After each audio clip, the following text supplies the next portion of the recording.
आप में से बहुत सारे लोग यूरोप में मास्टर्स या बैचलर्स के लिए पढ़ना चाहते हैं, लेकिन आप जैसे ही उसके लिए अप्लाई करने का सोचते हैं तो आपके दिमाग में वही क्वेश्चंस आते हैं कि वीज़ा का प्रोसीजर कितना लंबा होगा, किस तरह अप्लाई होगा।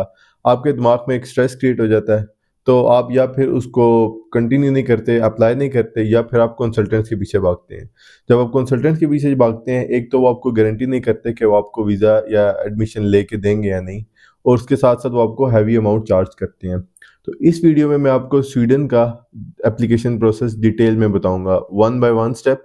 अगर आप इंटरेस्टेड हैं स्वीडन में अप्लाई करने के लिए तो ये वीडियो आपके लिए। आप ये वीडियो एंड तक देखिएगा, क्योंकि एंड में मैं आपके साथ एक स्कॉलरशिप की टिप शेयर करूंगा कि मैंने किस तरह 100% स्कॉलरशिप अवेल की।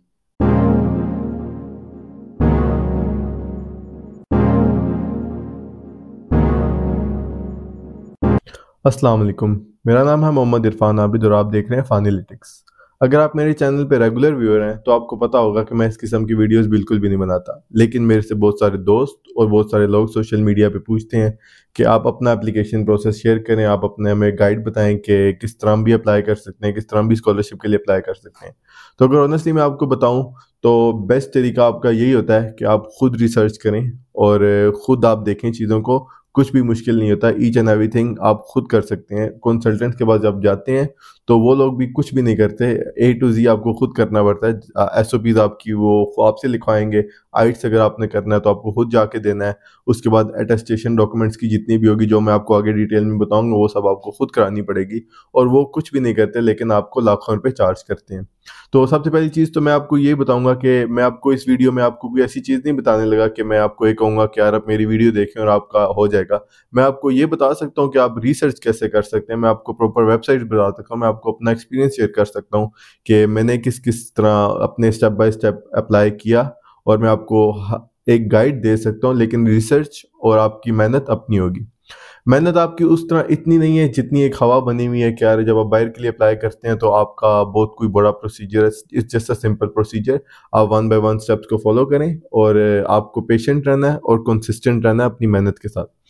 तो सबसे पहली चीज़ अगर मैं आपको बताऊं तो सबसे पहला काम आपने ये करना है कि आपका जो सबसे पहले प्री रेक्विजिट है बाहर के लिए, आप अपनी डॉक्यूमेंटेशन रेडी करें। अगर आप इस स्टेज पे हैं कि आपको कुछ भी नहीं पता कि यार मतलब मैं भी इस स्टेज से गुजरा हूँ कि मुझे कुछ भी नहीं पता था कि यार मैं क्या करूँ, तो उस स्टेज में आपने ये करना है कि आप अभी एक गूगल डॉक बना लें या पेन और पेपर ले लें, और आप उसके साथ ये करें कि आप डॉक्यूमेंट्स जो मैं आपको बताऊंगा वो आप नोट डाउन कर लें। अगर आप मास्टर्स के लिए अप्लाई करना चाहते हैं तो सबसे पहले आपके दो किस्म के डॉक्यूमेंट्स होंगे, एक आपके एजुकेशनल डॉक्यूमेंट्स और एक आपके आइडेंटिटी डॉक्यूमेंट्स, और थर्ड आल्सो के जो आपकी English language other supporting documents होते हैं। तो तीन किस्म के मेन डॉक्यूमेंट्स होंगे। सबसे पहले डॉक्यूमेंट आपके एजुकेशनल डॉक्यूमेंट्स हैं, वो आपको अटेस्ट करवानी है। मतलब अगर आप मास्टर्स के लिए आ रहे हैं तो आपको अपनी मैट्रिक की और इंटरमीडिएट की जो आपकी डिग्रीज़ हैं, आपकी मार्कशीट्स नहीं, आपकी जो डिग्रीज़ हैं, वो आप अपने रेलेवेंट बोर्ड से जाके अटेस्ट करवाएं, और उसकी रेलेवेंट बोर्ड से आगे आपको आईबीसीसी से अटेस्ट करवाना है। तो अपनी लिस्ट में पहली चीज़ आप ये ऐड कर लें कि आपके एजुकेशनल डॉक्यूमेंट आपकी मेन हेडिंग है, और उसके अंदर आपकी सब हेडिंग में आ जाएंगे आपके इंटरमीडिएट के, मैट्रिक के और यूनिवर्सिटी के। यूनिवर्सिटी के बाद में आते हैं, सबसे पहले आपने अपने मैट्रिक के और इंटरमीडिएट के जो आपकी डिग्रीज होंगी उनको आपने आईबीसीसी एक इदारा है, आप जब गूगल करेंगे और आप उसके बारे में आपको इन्फॉर्मेशन मिल जाएगी, आपने वहाँ से अपनी डिग्रीज अटेस्ट करवानी है। ये अब आपके हो गए। उसके बाद आप आते हैं यूनिवर्सिटी पे। अगर आपने बैचलर डिग्री ले ली है यूनिवर्सिटी से, आप अपनी डिग्री और ट्रांसक्रिप्ट इन दोनों को एचईसी से अटेस्ट करवाएं। ये अब आपके एजुकेशनल डॉक्यूमेंट अटेस्ट हो चुके हैं। और मैं आपको एडिशनली ये बता दूं कि एक एक दो दो कॉपीज़ भी आप अटेस्ट करवा के रख लें, क्योंकि इन सम केसेस और इन सम यूनिवर्सिटीज़ आपसे वो अटेस्टेड कॉपीज़ मांग लेते हैं। तो वो आप अगर करवा लें, इन लाजमी नहीं है कि आपसे नहीं मांग सकते, लेकिन आप करवा लें इन केस अगर आपसे कोई मांग लेता है। तो उसके बाद आते हैं हम आइडेंटिटी डॉक्यूमेंट्स पे। एजुकेशनल डॉक्यूमेंट्स आपके क्लियर हो गए, अब आगे आइडेंटिटी डॉक्यूमेंट्स पे। आइडेंटिटी डॉक्यूमेंट्स से मुराद ये कि जो आपका आईडी कार्ड है, आईडी कार्ड तो आपके पास यकीनन सी बात होगा, लेकिन पासपोर्ट कुछ लोगों के पास हर टाइम नहीं होता। मतलब कि अब मैं भी था, तो जब मैंने एप्लीकेशन प्रोसेस स्टार्ट करना था तो मैंने उस टाइम पासपोर्ट बनवाया था। तो आप अपना पासपोर्ट लाजमी बनवाएं, क्योंकि जब आप एडमिशन के लिए अप्लाई करेंगे तो वहाँ पे आपको पासपोर्ट अपलोड करना होगा। तो इसलिए राइट अवे आप एप्लीकेशन प्रोसेस स्टार्ट कर रहे हैं तो आप अपना पासपोर्ट बनवा लें। एक आपके एजुकेशनल डॉक्यूमेंट्स हो गए, उसके बाद आपके आगे आइडेंटिटी डॉक्यूमेंट्स, और उसमें से अगर आप एक और चीज़ करवा लें कि आप जो आपका एक पुलिस स्टेशन से आपको मिलता है पुलिस रिकॉर्ड सर्टिफिकेट, वो कुछ कंट्रीज में, स्वीडन में तो आपको ज़रूरत नहीं है, लेकिन फिनलैंड के लिए अगर आप अप्लाई करें तो आपको ज़रूरत होता है। तो आप अगर अपनी डॉक्यूमेंटेशन पूरी कर ही रहे हैं तो आप वो भी लेके रख लें। तो ये एक आपकी एजुकेशनल डॉक्यूमेंट्स हो गए, आपके आइडेंटिटी डॉक्यूमेंट्स हो गए, और तीसरी चीज़ आ गई आपकी सपोर्टिंग डॉक्यूमेंट्स। अब सपोर्टिंग डॉक्यूमेंट्स क्या होते हैं? अब सपोर्टिंग डॉक्यूमेंट्स ये होते हैं कि जो हर एक जो आपकी यूनिवर्सिटीज़ है उसकी रिक्वायरमेंट अलग होती है, हर एक मुल्क की रिक्वायरमेंट अलग होती है। अब लेट्स से कि किसी किसी जगह आपकी आइट्स की रिक्वायरमेंट है इंग्लिश लैंग्वेज की, तो सपोर्टिंग डॉक्यूमेंट्स में आपके इंग्लिश लैंग्वेज के डॉक्यूमेंट्स भी आ गए। तो आपने स्वीडन के लिए जो पहले था आपका आइट्स लाजमी नहीं था, आप यूनिवर्सिटी से एक लेटर ले सकते थे जिसमें मेंशन हो कि यार इस बंदे ने यहाँ से, बंदे या बंदी ने यहाँ से इंग्लिश में डिग्री की है, तो उस पे आपका काम चल जाता था। लेकिन इस साल से अब आइट्स लाजमी हो चुका है। तो मैं भी आपको ये सजेस्ट करूँगा कि आप आइट्स करें, या फिर उसके जो और अल्टरनेटिव्स हैं, पीटीई है, और मुझे और एग्जैक्टली चीज़ों का नहीं पता, तो आप उनको कर लें, रिसर्च करें। तो आप अपने इंग्लिश की जो रिक्वायरमेंट है उसको पूरा करें, आप आइट्स करें, और उसका डॉक्यूमेंट आपको मिलेगा, वो भी आपकी डॉक्यूमेंटेशन में ऐड हो जाएगा। और उसके बाद साथ आप यूनिवर्सिटी में, अगर आपने यूनिवर्सिटी पास की है तो आप रिकमेंडेशन लेटर्स लें जाके। रिकमेंडेशन लेटर ये होता है कि जो आपके प्रोफेसर जिन्होंने आपको पढ़वाया है, तो आप उनके पास जाएं और आप उनको बोलें कि काइंडली हमें एक रिकमेंडेशन लेटर बना के दें। रिकमेंडेशन लेटर ये होता है कि टीचर उस लेटर में मेंशन करता है, हाँ क्या इस बंदे ने हमारे पास पढ़ा है और ये हमारा स्टूडेंट था, तो हम इसको रिकमेंड करते हैं कि यूनिवर्सिटी में आगे पढ़े। तो आपकी 3 मेन टाइप्स के डॉक्यूमेंट हैं। अब ये सारी डॉक्यूमेंटेशन जब आपकी कंप्लीट हो जाएगी तो आपके एटलीस्ट डॉक्यूमेंट्स तक आपकी चीज़ें पूरी हो गई हैं स्वीडन के लिए। अब अगर ये सारे डॉक्यूमेंट्स आप कंप्लीट कर लेते हैं तो आपकी डॉक्यूमेंटेशन कंप्लीट हो चुकी है। और उसके अलावा भी अगर आप अपनी यूनिवर्सिटी के हिसाब से भी आपकी रिक्वायरमेंट डिफर करती है कि यूनिवर्सिटीज़ के कुछ कुछ एडिशनल में भी एक आध डॉक्यूमेंट हो सकता है, तो जब आप देखेंगे तो आप, लेकिन मेन जो आपके डॉक्यूमेंट्स हैं वो यही हैं। अब इसके बाद आ जाते हैं स्वीडन पे। अब स्वीडन का एप्लीकेशन प्रोसेस इस तरह का है कि उनका सिर्फ एक वेबसाइट है, जो मैं आपको अभी दिखाने भी वाला हूँ, और आपको मैं शो भी कराऊंगा कि आपने प्रोग्राम किस तरह यहाँ पे सर्च करने हैं और आपके क्या क्या यहाँ पे होगा। लेकिन उससे पहले मैं आपको एक चीज़ बताऊं कि आपने जो डेट्स हैं वो अपने माइंड में रखनी है। स्वीडन में 2 मेजर इनटेक्स होती हैं, एक ऑटम इनटेक है और एक स्प्रिंग इनटेक है। तो मैं आपको स्प्रिंग में तो सजेस्ट नहीं करूँगा कि उसमें आप अप्लाई करें, क्योंकि आपकी जो मेजर इनटेक है वो ऑटम की है। उसकी डेट जो एडमिशन ओपन होंगे वो 16 अक्टूबर से ओपन होंगे और 15 जनवरी तक जाएंगे, मतलब 3 महीने आपके एडमिशन ओपन रहेंगे। अब आपने इस डेट को दिमाग में रखना है, क्योंकि अगर आप इन डेट से आगे पीछे करेंगे तो आपके एडमिशन क्लोज हो जाएंगे, तो फिर आपको पूरा 1 साल का वेट करना पड़ेगा। तो अब आपको मैं लेके चलता हूँ इनकी वेबसाइट पे। अच्छा, तो वेबसाइट का कुछ ये सीन है कि आपने गूगल पे सर्च करना है यूनिवर्सिटी एडमिशंस .se। तो ये स्वीडन की मेन वेबसाइट है। तो आपका ये इस तरह का एक पोर्टल और एक वेबसाइट आ जाएगी। तो आपकी एक यही ऑफिशियल वेबसाइट है, इसके अलावा आपकी कोई वेबसाइट नहीं है स्वीडन की अप्लाई करने के लिए। तो जो भी इंफॉर्मेशन आपको यहाँ से मिलेगी, तो आपको सबसे पहले मैं बताता हूँ कि आप अपना प्रोग्राम किस तरह सर्च करें।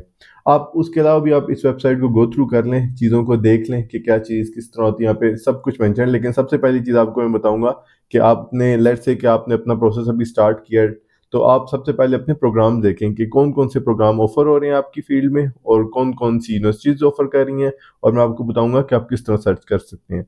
लेट्स से कि आपने सीएस में या सॉफ्टवेयर में अपनी डिग्री की है, तो आप सबसे पहले आएंगे इस पे और आप यहाँ पे सर्च बार में अपनी डिग्री का नाम लिखेंगे, सॉफ्टवेयर इंजीनियरिंग। तो सॉफ्टवेयर इंजीनियरिंग आएगी, तो आपने इसको सर्च कर लिया। अब ये आपको जितने भी प्रोग्राम्स हैं जिस तरह आप देख सकते हैं ये आपको शो करवा देगा। अब ये क्योंकि ये रेड इसलिए क्योंकि सब क्लोज हैं, तो मैं आपको सर्च करने का तरीका बता रहा हूँ। लेकिन जब एडमिशन ओपन होंगे तो ये सब ग्रीन हो जाएंगे, जो भी रेड शो हो रहा है। कुछ कुछ ओपन भी हैं, लेकिन ये स्प्रिंग इनटेक के हैं, तो इसलिए कुछ कुछ ओपन है। जब आपकी मेजर इनटेक होगी तो सब ओपन होंगे, कोई भी क्लोज नहीं होता। तो इसीलिए मैं आपको सजेस्ट भी करूंगा कि आप स्प्रिंग इनटेक में ना करें, ऑटम में अप्लाई करें। तो उसके बाद आप फिल्टर्स भी कर सकते हैं, जिस तरह के आप इसको प्रोग्राम कर सकते हैं। प्रोग्राम के बाद आप इसको और सब्जेक्ट्स में भी और आपको जो भी चेंजिंग करनी है फिल्टर्स ऐड कर सकते हैं। तो अब आपके कुछ प्रोग्राम आ गए। अब लेट्स से कि आपको पहला प्रोग्राम, या हम ये वाला प्रोग्राम देख लेते हैं, आपको मास्टर्स प्रोग्राम ऑफर हो रहा है। अच्छा, एक और चीज़ अगर मैं इसमें जाने से पहले आपको बता दूं कि ये जो आप 120 क्रेडिट्स पढ़ रहे हैं, इससे मतलब ये है कि 2 साल की डिग्री है। तो अगर आप 120 क्रेडिट्स के लिए करेंगे तो तब आपकी 2 साल की डिग्री है, अगर आप 60 क्रेडिट्स के लिए करेंगे तो आपकी 1 साल की डिग्री है। तो मेक श्योर कि आपको अगर 2 साल के लिए आना है तो आप 120 क्रेडिट्स वाले प्रोग्राम सर्च करें। अब ये प्रोग्राम है मास्टर्स प्रोग्राम इन सॉफ्टवेयर इंजीनियरिंग, और ये वास्त्रा स्वीडन का एक शहर है, वहाँ पे एक यूनिवर्सिटी है, मालर डैलन, मुझे प्रोनाउंसिएट सही नहीं हो पा रहा, सॉरी उसके लिए। तो अब आपने इसकी इंफॉर्मेशन यहाँ से देखनी है। अब ये प्रोग्राम है और आपको ये सारी इंफॉर्मेशन उसकी मेंशन्ड है। ये कोर्स की जो ट्यूशन फी है वो 67,000 है। उसके अलावा ये पर सेमेस्टर की है। उसके बाद टोटल ट्यूशन फी जो आपकी है 2,70,000 क्रोन है। उसके बाद आपकी और फुल टाइम है और लोकेशन उसकी वास्त्रा है, ऑन कैंपस है। अच्छा, अब आपने क्या करना है कि आप इसकी वेबसाइट पे भी जा सकते हैं, जो यूनिवर्सिटी है आप उसकी वेबसाइट पे जाएं और डिटेल में यहाँ पे आपको प्रोग्राम दे देगा और उसका लिंक भी दे देगा, आप इस यूनिवर्सिटी में जाके आप देख भी सकते हैं। अब आप उसकी, मैं वेबसाइट पे आ गया हूँ, अब उस वेबसाइट पे आपका वो प्रोग्राम आ गया। अब आप इसको और डिटेल में सर्च कर सकते हैं और आप पढ़ सकते हैं कि आपका किस शहर में है, आपको लोकेशन पसंद है कि नहीं। और ये वास्त्रस उस तरह बड़ा शहर नहीं है, स्वीडन का जो कैपिटल है स्टॉकहोम है और गोथनबर्ग उसका दूसरा बड़ा सिटी है, माल्मो बड़ा सिटी है। तो लेकिन आप देख सकते हैं कि अगर आपकी रिक्वायरमेंट से मैच कर सकता है तो आप सिटी को सेलेक्ट भी कर सकते हैं। तो ये हो गया आप किस तरह वेबसाइट पे जा सकते हैं। अब आपको लेट्स से कि आपको ये पहला प्रोग्राम पसंद आ गया है, तो अब आप इसको फेवरेट्स में ऐड कर लें ताकि जब आप वापस आएँ तो आपकी एक, अभी आप उसको क्लिक करेंगे तो अच्छा सॉरी मैं अभी लॉग्ड इन नहीं हूँ, तो अच्छा तो अब मैं लॉगिन हो चुका हूँ इसमें अपने उससे। तो मैं आपको दोबारा से दिखा देता हूँ कि किस तरह आपने सॉफ्टवेयर इंजीनियरिंग किया। उसके बाद आप ने, अच्छा आपने क्या किया कि आपने इसको अपना फेवरेट कर लिया। अब आप अपना अकाउंट यहाँ पे क्रिएट कर लें और आप लेट्स से कि आपने 4, मैं पहले 3 कर लेता हूँ। अभी आपके उसमें चले गए फेवरेट्स में। अब आपके जब ये फेवरेट्स में चले जाएंगे तो आप उन फेवरेट्स को रख लें, और जब आपका एडमिशन का टाइम आएगा तो आपने करना इस तरह होगा कि आपने यहीं से एप्लीकेशन का जो ऊपर बार आ रही है, यहाँ से आप एप्लीकेशन करना और आपको जो जो डॉक्यूमेंट्स होंगे यहाँ पे आप अपलोड कर देना। ये आपको सब कुछ नज़र आ रहा है। अगर आप ये माई पेजेस पे क्लिक करें तो आपके डॉक्यूमेंट्स जो होंगे, तो आप यहाँ पे अपने सब, जिस तरह मेरे डॉक्यूमेंट्स यहाँ पे अपलोड हुए हैं, तो आप भी अपने सब डॉक्यूमेंट्स जो है सब कुछ आपका इसी पोर्टल पे है। तो खैर आप इंफॉर्मेशन यूनिवर्सिटी की वेबसाइट से भी ले सकते हैं, लेकिन जो आपका पोर्टल के रिलेटेड और एप्लीकेशन प्रोसेस के रिलेटेड सब इंफॉर्मेशन है वो इसी वेबसाइट पे है। तो आपको अगर कोई भी डेट्स के रिलेटेड, प्रोग्राम की रिक्वायरमेंट के रिलेटेड और कुछ भी इंफॉर्मेशन चाहिए और ऑफिशियल इंफॉर्मेशन चाहिए तो सिर्फ एक ही वेबसाइट है। अच्छा, और अब अगर इन शॉर्ट में आपके लिए समराइज़ करूँ तो आपने करना ये है कि जैसे ही आपके एडमिशन ओपन होंगे 16 अक्टूबर के बाद, तो आप अपने 4 प्रोग्राम जिस तरह मैंने आपको दिखाया आप सिलेक्ट कर लेना। आपकी डॉक्यूमेंटेशन जो मैंने आपको पहले बताया वो आप उससे पहले रेडी करके रख लें और आप अपने 4 प्रोग्राम अप्लाई करें, 4 प्रोग्राम सेलेक्ट करें। उसके बाद फिर आप इसी वेबसाइट पे होंगे और माई पेजेस पे क्लिक करेंगे तो आप उसकी एप्लीकेशन स्टार्ट कर देना। आपकी एप्लीकेशन स्टार्ट हो जाएगी, फिर आप उसकी जो डॉक्यूमेंटेशन होगी वो करके, और आपकी जो 900 स्वीडिश क्रोनॉन की फ़ीस है जो तकरीबन 26 से 27 हज़ार बनती है इफ़ आई एम करेक्ट, तो आप वो पे करके तो आप अपनी एप्लीकेशन सबमिट करवा देना। अच्छा, पहला स्टेप तो ये था कि हमने अपनी डॉक्यूमेंटेशन रेडी की, डॉक्यूमेंट्स वगैरह रेडी कर लिए। उसके बाद जब फिर एडमिशन 16 अक्टूबर से ओपन होंगे फिर आपने इस वेबसाइट पे जाके एप्लीकेशन सबमिट कर देनी है। ये आपके 2 प्रोसेस होंगे। अब आपने क्या करना है कि आपने वेट करना है। रिजल्ट आपके पब्लिश होंगे मार्च में, मतलब आपकी एडमिशन क्लोज होंगे 15 जनवरी को और बीच में 2-3 महीनों का गैप है, फिर आपका मार्च में रिजल्ट आएगा। तो जब आपका मार्च में रिजल्ट आ जाएगा उसके बाद से आपका बाकी प्रोसेस स्टार्ट होगा। बीच में आप कुछ भी कर सकते हैं, आप या किसी और कंट्री के लिए देख सकते हैं अगर आप बैकअप ऑप्शन भी रखना चाहते हैं, क्योंकि सम टाइम किसी का एडमिशन नहीं भी होता, तो मैं आपको ही सजेस्ट करूंगा कि आप 2 कंट्रीज को साथ लेके चलें। तो जब आपका इंशाल्लाह आपका जब आपका रिजल्ट आ जाएगा तो उस दौरान फिर आप ये करेंगे कि आपने वीज़ा की तैयारी करनी है। वीज़ा अप्लाई करना बहुत ही सिंपल प्रोसेस है, इसमें आपकी कोई रॉकेट साइंस नहीं है। तो आपको मैं वीज़ा का भी बताऊंगा डिटेल में। तो सबसे पहले आपने वीज़ा से पहले कुछ चीज़ें आपकी ज़रूरी हैं। सबसे पहले आपने वीज़ा के लिए आपकी कुछ चीज़ें जो आपकी रिक्वायरमेंट्स हैं, डॉक्यूमेंट्स, वो ज़्यादातर जब आप अपनी डॉक्यूमेंटेशन पूरी करेंगे तो आपकी तब भी हो जाएगी, लेकिन कुछ एडिशनल चीज़ें हैं, मसलन कि आपका बैंक स्टेटमेंट। अब बैंक स्टेटमेंट आपकी बहुत ज़रूरी चीज़ है, जो आपकी जब आप आते हैं तो बैंक स्टेटमेंट से मुराद यही होता है कि आप उनको फ़ंड शो करवाते हैं कि मैं जितना टाइम यहाँ पे रहूँगा तो मेरे फंड्स हैं। तो अभी मैं आपको एक वेबसाइट पे लेके चलता हूँ, माइग्रेशन वर्कर के नाम से वेबसाइट है, और उस पे मैं आपको दिखाता हूँ कि आपका वीज़ा इसी वेबसाइट पे अप्लाई होगा और आप वहाँ पे बैंक स्टेटमेंट की भी रिक्वायरमेंट देख सकते हैं। तो आइए चलते हैं उस वेबसाइट पे। अच्छा, तो आपको दोबारा गूगल पे आना पड़ेगा और आपको गूगल पे सर्च करना है माइग्रेशन वर्कर, और ये जो पहले नंबर पे वेबसाइट आएगी इसको आपने ओपन कर लेना है। तो ये आपकी ऑफिशियल वेबसाइट है जहाँ पे स्वीडन का आपका रेजिडेंट परमिट या वीज़ा अप्लाई होता है। तो इसके अलावा और कोई वेबसाइट नहीं है इसकी भी जो वीज़ा के रिलेटेड है, और आपका सब कुछ है यहीं पे है। मतलब आपकी वीज़ा के रिलेटेड आपको जितनी इन्फॉर्मेशन चाहिए वो भी आपको इसी वेबसाइट से मिलेगी, और आपको जब अप्लाई करेंगे तो इसी वेबसाइट पे करेंगे, और जब अपना अप्लाई करने के बाद स्टेटस चेक करेंगे तो वो भी यहीं पे होगा। तो आपको मैं वन बाय वन स्टेप सिखाता हूँ। सबसे पहली चीज़ आपको मैं दिखाता हूँ कि आपको रिक्वायरमेंट क्या क्या है रेजिडेंट परमिट के लिए। तो उसके लिए हम अप्लाई फॉर में जाएंगे और यहाँ पे अपना ऑप्शन ढूंढेंगे। मतलब मुख्तलिफ ऑप्शन आ रहे हैं, permit to work, permission to study, permission to move. तो हमारा जो कंसर्न है परमिशन टू स्टडी है, तो वो अच्छा। उसके बाद ये स्टडी इन स्वीडन आ गया, और इसमें आपके ना दो मेन ऑप्शन होते हैं। जब आप यहाँ पे आते हैं ना तो आपको पहले साल का वीज़ा मिलता है ज़्यादातर केसेस में। तो उस पहले साल के वीज़ा में आपको 13 महीने का वीज़ा मिलता है। मतलब आपकी अगर 2 साल की डिग्री है ना तो आपको 13 महीने का पहले आपको वीज़ा मिलेगा। तो वो आपका होगा हाउ टू, अच्छा चलें हाउ टू अप्लाई फॉर इसमें आगे। तो वो आपका होगा फर्स्ट रेजिडेंट परमिट। तो फर्स्ट रेजिडेंट परमिट से मुराद यही होता है कि जो आपका फर्स्ट, जब पहली दफ़ा आप आते हैं आपको मिलता है। जब आपका 1 साल हो जाता है तो उसके बाद फिर आपकी एक्सटेंशन अप्लाई होती है, जो उसके नीचे ही ऑप्शन है। तो अब आपने इस चीज़ का ध्यान करना है कि आपने एक्सटेंशन की तरफ नहीं जाना, क्योंकि एक्सटेंशन उन लोगों के लिए है जो लोग ऑलरेडी यहाँ पे हैं। तो आपका होगा फर्स्ट रेजिडेंट परमिट, क्योंकि आप पहली दफ़ा अप्लाई कर रहे हैं। तो यहाँ पे मुख्तलिफ ऑप्शन है जिनको आप रीड आउट भी कर सकते हैं, जिस तरह के if you are going to study at first level और एडवांस लेवल एट यूनिवर्सिटी और कॉलेज, तो यही आपका होगा। बाकी तो मतलब पोस्ट ग्रेजुएट लेवल है। अगर आप पीएचडी के लिए आ रहे हैं तो इन केस आपको यहाँ पे होगा, तो उसकी भी आपको इन्फॉर्मेशन मिल जाएगी। लेकिन ज़्यादातर जो कंसर्न है वो बैचलर्स और मास्टर्स के लिए ही हैं, तो हम उसको ओपन करते हैं। तो उसके बाद आपको और इन्फॉर्मेशन आ जाएगी कि आपकी ये आ गया bachelors and master courses, basic level और advance level colleges universities include bachelors and masters. तो अब इसमें आपको इन्फॉर्मेशन मिल जाएगी। सबसे पहले आप अप्लाई फॉर इसमें चेक कर लें।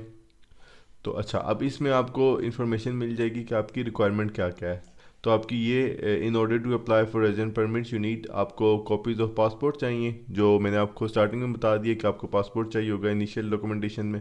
उसके बाद एडमिशन नोटिस फ्रॉम, जब आपका एडमिशन होगा ना तो आपको एडमिशन नोटिस वो होगा। मतलब आपको एक, जब आपका रिजल्ट आता है ना तो उसमें आपको एडमिशन नोटिस मिलता है, तो उसका एक आपका डॉक्यूमेंट होगा, वो आपको चाहिए होगा जब अप्लाई करेंगे। उसके बाद आपको फंड्स जो बैंक स्टेटमेंट आ गया। उसके बाद copy of documents showing you have insurance. अच्छा, स्वीडन का इस तरह के ज़्यादा मतलब ऑलमोस्ट सब यूनिवर्सिटीज़ में होता है कि आपकी जब इंश्योरेंस आपकी हो जाती है जब आप फ़ी पे करते हैं, तो जाहिर सी बात है आप यहाँ पे आएंगे तो आप या फ़ी पे करेंगे तो आपकी स्कॉलरशिप होगी। तो दोनों केसेस में आपकी जो इंश्योरेंस है वो ऑलरेडी हो जाएगी, तो उसकी आपको टेंशन नहीं लेनी। बस ये है कि आप जब एडमिशन हो जाएगा तो उस केस में आपको ना एक इंश्योरेंस का डॉक्यूमेंट मिलेगा, तो आपने वो डॉक्यूमेंट की एक कॉपी है वो आप परमिट के लिए रख लेना। और उसके बाद आपने एप्लीकेशन फ़ी है जो उसकी है, इसकी इसकी भी कुछ फ़ी है, मुझे एग्जैक्टली नहीं पता, लेकिन वो थोड़ी सी अमाउंट है, 20 से 25 हज़ार पाकिस्तानी रुपीज़ हैं, तो वो आपको पे करनी पड़ती है वीज़ा अप्लाई करते वक्त। तो अभी हम देख लेते हैं बैंक स्टेटमेंट की तरफ, क्योंकि बैंक स्टेटमेंट एक इम्पॉर्टेंट चीज़ है। तो बैंक स्टेटमेंट का कुछ इस तरह है कि आपको 1 जनवरी 2024 से जो रिक्वायरमेंट है वो 10,000 स्वीडिश क्रोन पर मंथ है। ये जिस टाइम मैं वीडियो बना रहा हूँ 2024 में, उस टाइम की रिक्वायरमेंट है, क्योंकि हर साल चेंज होती है। क्योंकि पिछले साल जो थी वो 9,450 पर मंथ थी, तो अगले साल बढ़ गई है, तो हर साल ये इंक्रीज़ होती रहती है। तो आप मेक श्योर करना कि आप जिस साल भी अप्लाई कर रहे हैं आप उसकी रिक्वायरमेंट लाजमी चेक करना। अब आपका वीज़ा ज़्यादातर केसेस में आपका 13 महीने का होता है। तो 13 महीने से मुराद ये है कि आपको बैंक में 10,1304 स्वीडिश क्रोन 13 महीने के, मतलब उसको 13 से मल्टीप्लाई करते हैं। तो मैं कैलकुलेटर ओपन कर लेता हूँ। अच्छा, तो कैलकुलेटर में आप 10,1304 को 13 से मल्टीप्लाई कर लें तो आपकी बनती है 1 लाख मतलब 1,34,000 स्वीडिश क्रोन जो आपकी साल की बैंक स्टेटमेंट है। अब आपने इसको जाके PKR में चेक करना है, तो हम इसको कॉपी कर लेते हैं और इसको मैं गूगल पे चेक कर लेता हूँ कि इसकी क्या है। SCK to PKR, सॉरी, तो ये तकरीबन आपका 35 लाख बनता है, ये इस टाइम की बात है। तो आपको 1 साल का अगर वीज़ा अप्लाई करना है तो आपको 35 लाख रुपए बैंक में होना लाजमी है, जो आपने उनको वीज़ा अप्लाई करते वक्त दिखाने हैं। तो आप ये अमाउंट अपने बैंक में रखेंगे और बैंक से जाके बैंक स्टेटमेंट लेंगे और बैंक स्टेटमेंट स्कैन करके आप यहाँ पे वीज़ा के लिए अप्लाई कर देंगे, तो वो आपकी काउंट हो जाएगी। अगर आपका साल का है तो आपका साल का भी कुछ इस तरह काउंट होगा कि आप उसको 24 से मल्टीप्लाई कर लें। तो लेट्स से कि आपका अगर 10,314 है तो आप इसको मल्टीप्लाई कर लें 24 के साथ, तो आपकी इतनी है। अब आप इसको जाके SCK में चेक कर लें, तो आप इसको यहाँ पे SCK में ऐड कर दें आप, तो ये आपका यहाँ पे अमाउंट आ रही है जो आपकी है 63 लाख बन रही है, मतलब 60 लाख 63,38,274। तो ये आपकी बनती है 2 साल की। जब अगर आप 2 साल का वीज़ा अप्लाई करते हैं, कुछ कुछ यूनिवर्सिटीज़ की रिक्वायरमेंट है कि आपको 2 साल का वीज़ा मिलता है, तो उस केस में आपकी बैंक स्टेटमेंट इतनी होगी। तो खैर, आपकी जब बैंक स्टेटमेंट या आपके डॉक्यूमेंट्स पूरे हो जाएंगे तो आपने इसी वेबसाइट पे आना है और आपने ई सर्विसेज में जाना है। ठीक है, अब आपने ई सर्विसेज में जाना है और यहाँ पे अपना ऑप्शन ढूंढते हैं। तो आपका ऑप्शन होगा यहाँ पे कहीं स्टडी इन का ऑप्शन होगा, तो ये स्टडी इन स्वीडन है।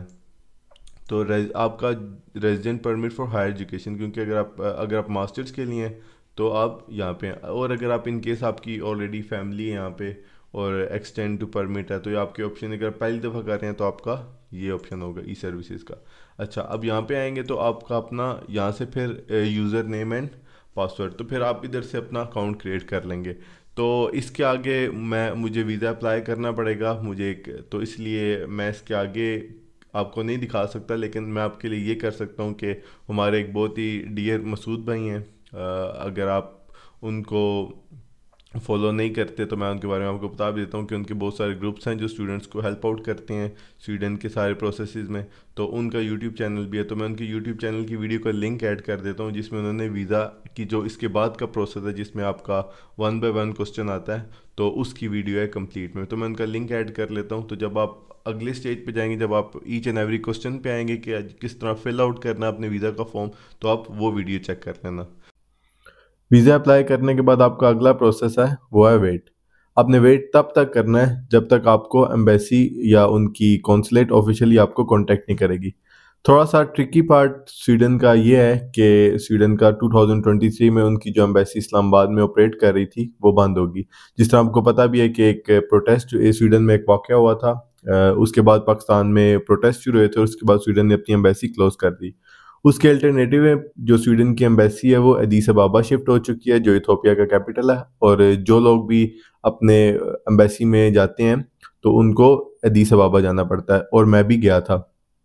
तो अब आपका जब वीज़ा अप्लाई करने के बाद आपको एम्बेसी ऑफिशियली आपसे कांटेक्ट करेगी, आपको कहेंगे कि अब आपने बायोमेट्रिक्स, अपनी पिक्चर और इंटरव्यू करना है। तो इंटरव्यू के लिए आपको मैं कुछ आप खुद भी रिसर्च कर सकते हैं, और एक हो सकता है कि मैं, अगर आप लोगों को चाहिए तो मैं एक अलग वीडियो बनाऊंगा जिसमें मैं आपको डिटेल में इंटरव्यू के बारे में बताऊंगा कि क्या क्या क्वेश्चन आपसे पूछे जा सकते हैं और आप इंटरव्यू की तैयारी करते हैं। और इन शॉर्ट आप एम्बेसी से अपॉइंटमेंट लेते हैं। आप अदीस अबाबा की जो एम्बेसी है आप उनको ईमेल करें, उसकी ईमेल मैं डिस्क्रिप्शन में ऐड कर दूंगा। और आप जब आपको एम्बेसी ऑफिशियली बोलेगी कि आप अपॉइंटमेंट लें और एम्बेसी में जाएं, अपना इंटरव्यू दें, बायोमेट्रिक्स और पिक्चर करें। तो अब उस स्टेज में फिर आप अदीस अबाबा की जो एम्बेसी है उनको आप ईमेल करेंगे और आप उन्हें कहेंगे कि आपने अपॉइंटमेंट बुक करनी है। जब आपको अपॉइंटमेंट मिल जाएगी तो आपको अदीस अबाबा जाना पड़ेगा। और अदीस अबाबा मतलब आपकी जो ऑनलाइन वीज़ा मिल जाएगा। अगर आप उसके बारे में भी चाहते हैं कि, क्योंकि अगर मैं उसके बारे में बताऊंगा तो वीडियो बहुत लंबी हो जाएगी, तो अगर आप चाहते हैं कि मैं अपना एक्सपीरियंस शेयर करूं कि मेरा इथोपिया का एक्सपीरियंस कैसा रहा था और मैं एम्बेसी किस तरह गया, मैंने वीज़ा किस तरह लिया, तो आप मुझे कमेंट में बताएं, तो मैं आपके लिए एक अलग उसके लिए वीडियो भी बना सकता हूं। तो इन शॉर्ट आपको वहाँ पे जाना होगा, आपको वहाँ पे थंब प्रिंट्स देने होंगे और आपको अपना इंटरव्यू देना होगा, और उसके बाद आप वापस आ जाएंगे। इन टोटल आपका ट्रिप 2 से 3 दिन का भी हो सकता है। It totally depends on you. कुछ लोग कहते हैं कि हम इतना दूर जा रहे हैं तो हम थोड़ा बहुत घूमे फिरेंगे भी, क्योंकि Addis Ababa is really beautiful city. आपको कुछ पिक्चर भी नज़र आ रही होंगी स्क्रीन पे। तो अगर आप, it totally depends on you, लेकिन आप ये भी कर सकते हैं कि आप सिर्फ 2 दिन के लिए जाएं। उस 2 दिन में आप अपना इंटरव्यू और बायोमेट्रिक्स करें और आप वापस आ जाएं। तो उसके बाद आपका अगला प्रोसीजर ये होगा कि आपको वेट करना होगा जब तक आपको एम्बेसी ऑफिशियली आपको बताती नहीं है कि आपका वीज़ा ग्रांट हुआ है या नहीं। तो आपको उसी टाइम आपको बिल्कुल नहीं पता चलेगा कि आपको वीज़ा मिल रहा है या नहीं, तो आप इंटरव्यू दे के वापस आ जाएंगे। तो फिर आपको मे बी किसी किसी केस में आपका विद इन 1 डे भी आ जाता है। कुछ लोगों को इस तरह भी हुआ कि उन्होंने इंटरव्यू दिया और वो वापस गए और उनको ईमेल आ गई कि उनको वीज़ा ग्रांट हो गया। और कुछ लोगों को महीने बाद भी, इवन 2 महीने बाद भी और 3 महीने बाद भी आ सकता है। तो it totally depends on the luck कि आपका जो केस ऑफिसर होता है वो कितना टाइम लेता है। तो मेरे केस में भी ऑलमोस्ट 1 मंथ लग गया था। तो आपने उसके बाद फिर आपने वेट करना है और दुआ करना है और इंशाल्लाह आपका हो जाएगा। अब आते हैं लास्ट बोनस टिप पे जो मैंने आपके साथ एंड पे शेयर करनी थी। अच्छा, तो मैं यूनिवर्सिटी ऑफ गोथनबर्ग में मास्टर स्टूडेंट हूँ इन यूरोपियन स्टडीज़ और मुझे 100% स्कॉलरशिप मिली। तो स्वीडन में 2 किस्म की स्कॉलरशिप्स होती हैं। एक होती है ऐसे ही स्कॉलरशिप, अगर आपका एटलीस्ट 2 साल का एक्सपीरियंस है किसी भी फील्ड में काम करने का, तो आप ऐसे ही स्कॉलरशिप के लिए एप्लीकेबल हैं। उसका लिंक भी मैं डिस्क्रिप्शन में ऐड कर दूंगा। और दूसरी जो स्कॉलरशिप है, हर एक यूनिवर्सिटी अपनी इंडिविजुअली एक स्कॉलरशिप ऑफर करती है। किसी केस में वो 100% स्कॉलरशिप भी ऑफर कर सकते हैं, किसी केस में वो आपको 75% भी ऑफर कर सकते हैं। तो दोनों केसेस में बहुत ज़बरदस्त है। तो स्कॉलरशिप के लिए आपकी सबसे इंपॉर्टेंट जो चीज़ है आपका लेटर ऑफ मोटिवेशन है। आप जब एप्लीकेशन प्रोसेस के लिए अप्लाई करेंगे तो आपने, इट डजेंट मैटर आपके ग्रेड्स के, हाँ आपके मतलब जो आपकी एक रिक्वायरमेंट है वो पूरी होनी चाहिए। उसके बाद आपकी जो जितनी भी रिक्वायरमेंट्स हैं वो पूरी हों, मतलब आपकी इंग्लिश लैंग्वेज और ये सब। उसके बाद जो सबसे इंपॉर्टेंट चीज़ है स्कॉलरशिप के लिए वो आपकी है लेटर ऑफ मोटिवेशन, क्योंकि ये लोग बहुत ज़्यादा प्रेफर करते हैं कि आप फ्यूचर के लिए कितना मोटिवेटेड हैं। तो अगर मैं अपना बताऊं तो अगर मैं अपना पर्सनल जो मेरा पॉइंट ऑफ व्यू है, मुझे लगता है कि मुझे 80% चांसेस मेरी लेटर ऑफ मोटिवेशन की वजह से मुझे स्कॉलरशिप 100% मिली है। तो आप जब वीज़ा प्रोसेस में होंगे तो आपने स्कॉलरशिप के लिए लाजमन अप्लाई करना है। तो लाजमी अप्लाई करने में जब आप लेटर ऑफ मोटिवेशन लिखेंगे स्कॉलरशिप के लिए तो वो आपका टॉप नॉच होना चाहिए। उसके लिए भी अगर आप कहते हैं तो मैं एक डिटेल वीडियो बना दूंगा कि मैं अपना लेटर ऑफ मोटिवेशन ने किस तरह लिखा। मैं कुछ टिप्स एंड ट्रिक्स शेयर कर सकूं कि मैं किस तरह लिखा था और मुझे लगता है कि मेरे लेटर ऑफ मोटिवेशन में मैंने ऐसा क्या लिखा था जिसकी वजह से मुझे स्कॉलरशिप ऑफर हुई है। तो आप कमेंट्स में करके बताएं, और अगर आपके दिमाग में और भी कोई टॉपिक आता है इसके रिलेटेड तो आप मुझे बताएं, तो उसके लिए मैं वीडियो बना सकता हूँ। उम्मीद करता हूँ कि आपको ये वीडियो पसंद आई होगी। अगर आपको ये वीडियो पसंद आई है तो आप अपने दोस्तों के साथ लाजमी शेयर करें और कमेंट्स करें। अगर आपको कोई चीज़ लगती है कि मैं मिस कर गया हूँ या फिर आपको लगता है कि कोई भी चीज़ आपकी थॉट्स हैं तो आप उसको लाजमी शेयर करें। और आप अपना ख्याल रखें। मिलते हैं किसी और वीडियो में। अल्लाह हाफिज़।